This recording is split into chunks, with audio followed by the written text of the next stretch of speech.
facilitator. They have played only facilitator role.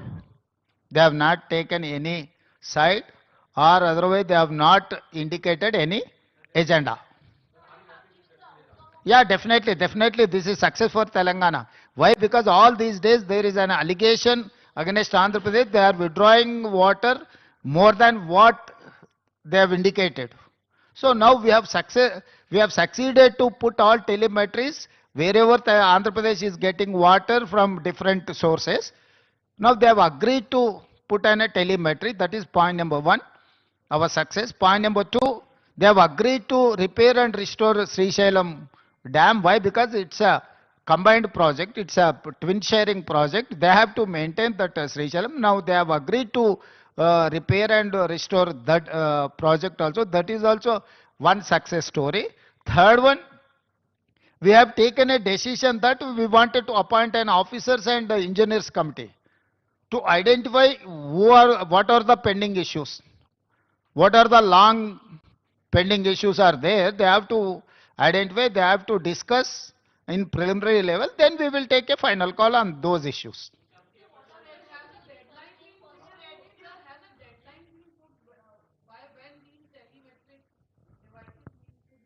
Yes, we have decided to resolve within 30 days.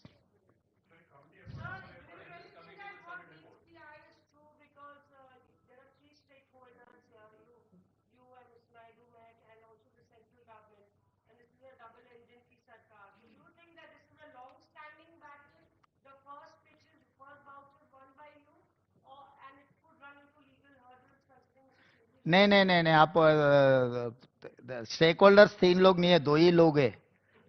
Government of India is arbitrator, apex council. They don't have any role to play either side. Stakeholders Andhra Pradesh Telangana है. हमारे हमारे हमारे बात को सुनने के लिए एक प्लेटफॉर्म ऑर्गेनाइज करने के लिए they are like an arbitrative authority. They are appellate authority.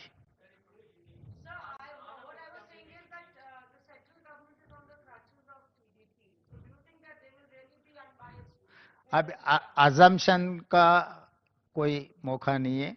अभी तक तो ऐसा दिखा नहीं. अगर आपको कहीं दिखे तो बोले तो हम लोग वो भी कैसे उसको आगे लेकर जाएंगे देखेंगे. अभी तक तो सीआर पाटिल ने ये रोल नहीं किया, वो जज का रोल प्ले किए.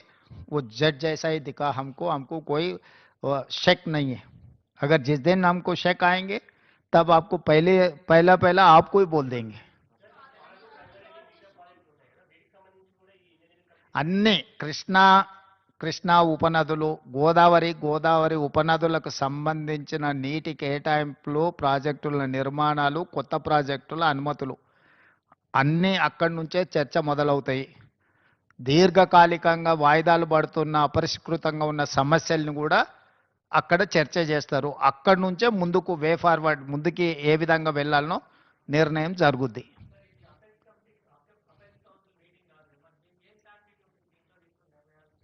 దేనికైనా ఏం శాంటిటీ అపెక్స్ కౌన్సిల్లో నిర్ణయాలు తీసుకున్నారు, అమలు జరిగిందా? పార్లమెంట్లో చట్టం చేస్తేనే మోడీ గారు ఒప్పుకుంటున్నారు. ఏం శాంటిటీ ఉంది? స్టేట్ రీఆర్గనైజేషన్ యాక్ట్లో సర్టెన్ ఇష్యూస్ చట్టమే చేశారు కదా పార్లమెంట్లో 2013-14లో. 2014లో చట్టం చేసిన వాటికే శాంటిటీ లేదు.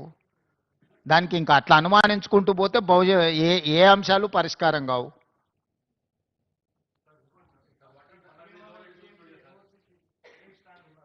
ఏమైందే నీకు? ఈ రోజు జరిగింది ఇదే. నువ్వు ఏందేందో కొత్త కనుక్కొని వచ్చి నీ